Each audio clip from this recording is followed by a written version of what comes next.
I'll start, sir. A very, a very warm welcome to everyone. Good afternoon, sir. I am Kanishka Das from 6th Form D, and we have in this discussion we'll be looking at the neuroplasticity and neuroplasticity in Alzheimer disease. And before I move on to this topic, I have used a lot of medical terminologies in the slides. So if anyone is unfamiliar with this term, please feel free to ask. So yeah, and in this session we'll be looking at the brief introductory about the neuroplasticity, a practical case of neuroplasticity, and how the memory learning will affect the neuroplasticity, and then we'll be looking at the neurogenesis, and then we'll be looking at the this critical scenarios in the more broad term, in like more neuronal level, and last we will have some quick Q&A session. So, what does neuroplasticity means? Does it mean that our brain is made up of plastic? No, right? It simply means the brain's ability to reorganize and adapt the structure, function, and connection in response to the experiences, learning, and injury. So, what is important when we expose to the new experiences? Our brain neurons tend to form new pathways, like the new pathways like action sprouting and all. And why injury is important here? Like we have had PTSD, right? Post-traumatic stress disorder. Like what happens is there the we are haunted by the memories or the previous experiences, and in order to like pop up the previous um, experiences, and this adaptivity means the neurons can form new connection, as I said, and strengthen the existing ones. This part is important. We have in the neuroplasticity the new connection will be built, as well as the existing the pathways which are tends to see the strengthening as well, and to help the brain compensate for the damage or adjust to new learning and environment changes. As we expose ourselves to the new environment, our brain is trying to form new patterns and what can I say, new connections, right? So this is important, and neuroplasticity is crucial for cognitive development as well. Recovery after brain injuries, like like how our brain can recover themselves, like through CBT, right? Cognitive behavior therapy, and the capacity to acquire new skills throughout the life. So yeah. Next, this is the more kind of mechanical level of neuroplasticity. One is structural neuroplasticity and another is functional neuroplasticity. What structural says that ability of brain to physically change brain structure due to learning and experiences. Like after we learn something, the brain structure will form new pattern or new connection, right? So what it exactly said, yeah, and the more neurons and synaptic connection are formed by learning, memories, and experiences. And in the functional neuroplasticity, the synaptic things will be seen like more kind of sprouting kind of things, right? So yeah, it is like that. Yeah, it is like more neuronal level of mechanism. One is axonal sprouting and another one is synaptic pruning. So what axonal sprouting simply says that axonal sprouting healthy axons sprout new nerve endings that connect to the other pathways in the nervous system. It is like when we learn new skills, then our brain cells form new connection with the different axons. So what it actually said, and this can be strengthen existing connection or to repair damaged parts. So yeah, as we learn the more things in the more efficient way, we our brain connection are more strengthening, and this one they keep the things remember like in like more number of period of time. And next is synaptic pruning. Pruning is nothing but the deleting the all those the unnecessary things like what we create before. This is by the as the day passes, this will be deleting, right? So this is what synaptic pruning says. Yeah, and this is the yeah. In the infants, we see there are 15,000 synapses are there, but once we get in adult, we we there are only 2.5K synapses will be existed. So this is nothing but the cause of synaptic pruning. So in the like you can see that in the child they are more curious. So those curiosity tends to lead them to learn new things in their settings. But once we get into the adult, this curiosity will be less. So because of we are having only like approximately 2.5 synapses. So yeah, in this slide we can see the different portion of our brain: frontal, parietal, occipital, cerebral, and the temporal. Right. So this is the different part of brain which allows us to function different tasks. So it's there. So next, yeah.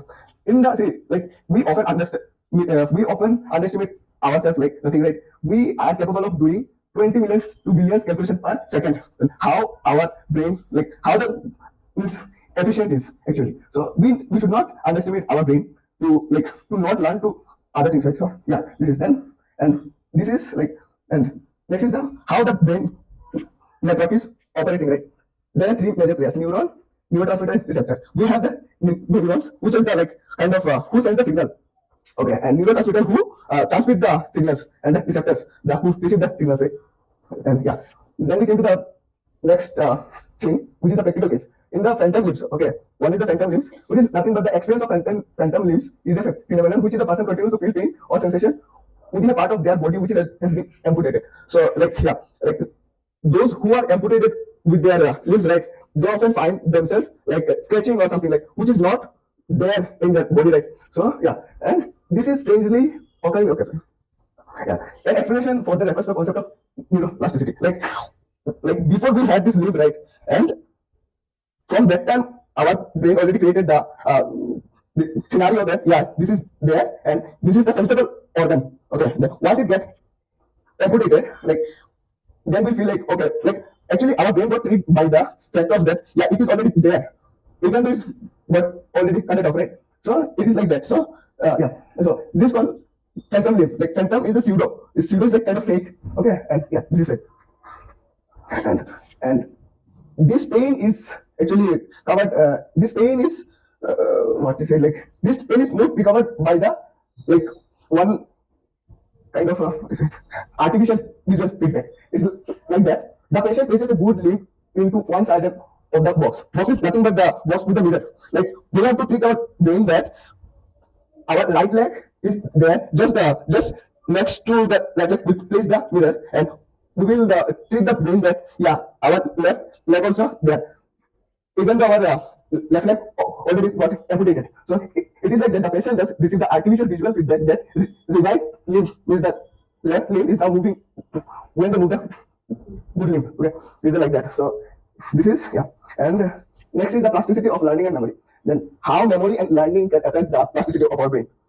Learning is defined by the tortura of this one is the ability to acquire new knowledge or skill through instruction and experiences. So it's like when we learn something, our brain forms new pattern or new connection with other cells by the neurotransmitter or receiver, you can say.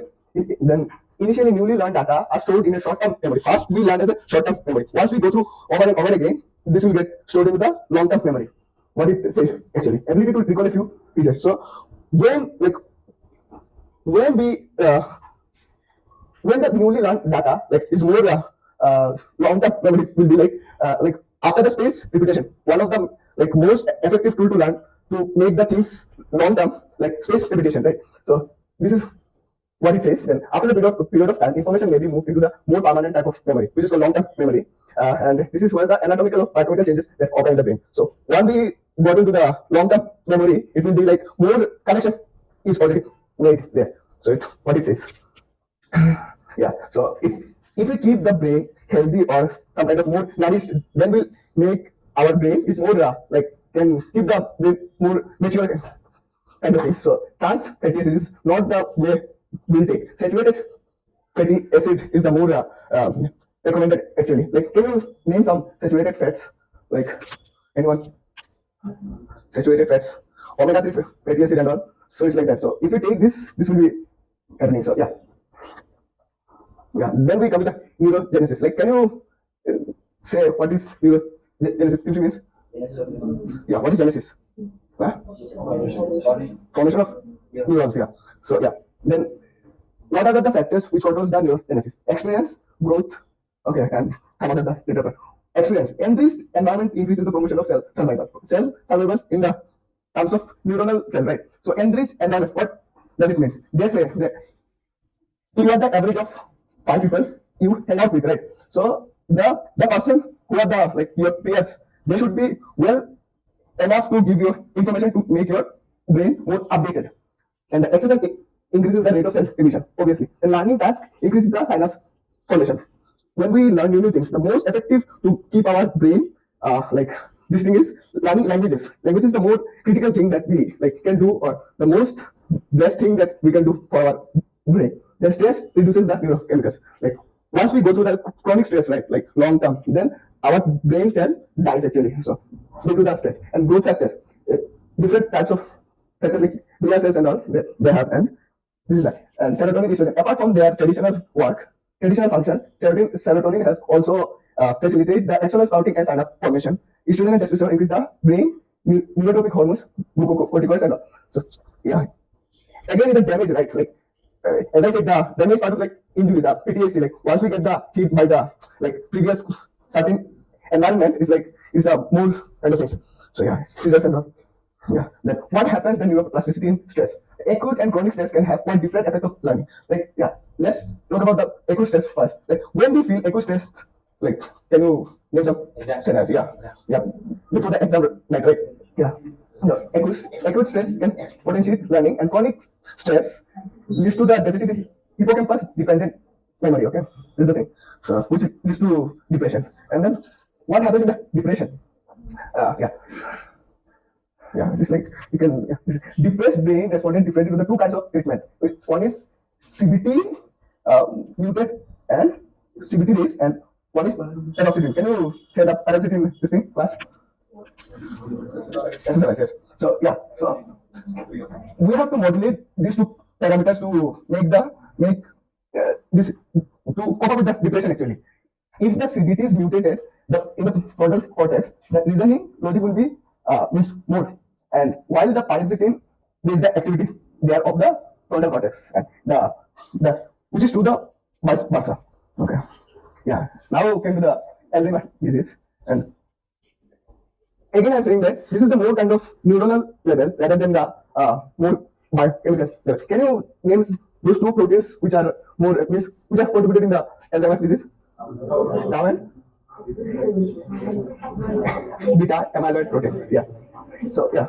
So it's like that. So we are seeing the more neuronal level, right? Okay. In Alzheimer disease, certain areas of the brain shrinks and lose connection between neurons because of the inability to cope up our brain to the scenarios. Okay, leading to the cognitive decline. However, the recent studies have shown that neuroplasticity can still occur in an Alzheimer brain, even though it may be impaired. Okay, actually this is not impaired. We like our brain cannot cope up with the this damage actually. In the one study published in the journal, this one people with the early stage Alzheimer, there was an increase in plasticity related proteins in the brain. These proteins are responsible for the creating new connection between the neurons and helping them communicate with each other. Yeah, like as Masum said, two proteins. Abhishek said, yeah, it's a tau protein and this one beta amyloid protein, right? So these are more kind of uh, what found to not work efficiently. Yeah, and another study published on the journal of this one, aging showed that even in advanced stages of Alzheimer, brain can still recognize itself to compensate for the loss of function. Okay, what I said is that here. Okay, and yeah, the process is known as functional reorganization, and it involves other parts of the brain taking over the function of the damaged areas. Okay, yeah, this is what it says. Yeah, factors that affect neuroplasticity in Alzheimer's disease: age, lifestyle, genetics, severity of the disease. Yeah, as we age, we are more tend to get Alzheimer's disease. Lifestyle also, genetics, severity. You guys already know. Yeah, implication. How we can get rid of or get rid of Alzheimer's disease is through CBT, cognitive function through the CBT actually.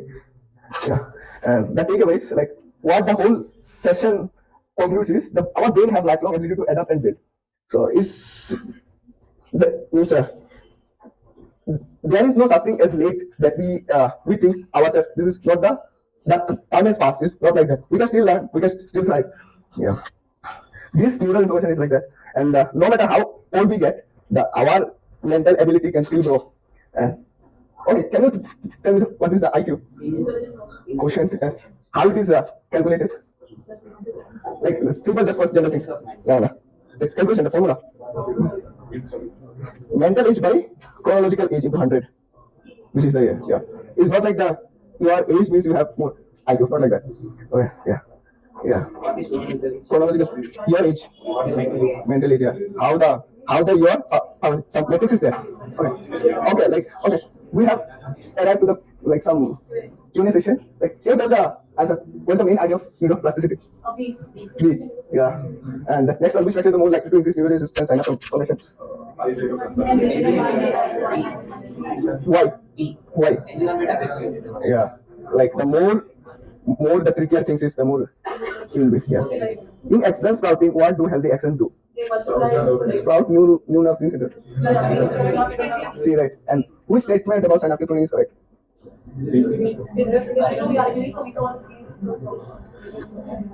Why D is not correct? Yes, why B? Why D is not? Yeah, then it always reduces the learning ability as well, right? Like can you actually the answer is B. Yeah, then this is the no means nothing to do with about with synaptic pruning actually. Yeah, it's the synaptic pruning is simply means it deletes. Yeah, in depression, which is association in cognitive behavioral therapy. See right. This one. Huh? C or A? C or A? Actually, this is C. And why this is not? Like many people are saying, like, why do you think that it must be A? Who said A? This is C actually. Yeah, overactive is the frontal cortex. Means it can stimulate the frontal cortex as well, but this is the more to do with the muted overactivity. As we say, the paroxetine and the CBT slide, right? Yeah, this is the next one. Huh? Yeah, next one. Which statement about neuroplasticity as I this is more accurate? Say clearly, guys. I'm not like. Huh? B and B B C. What's this? Your brain all ability to adapt.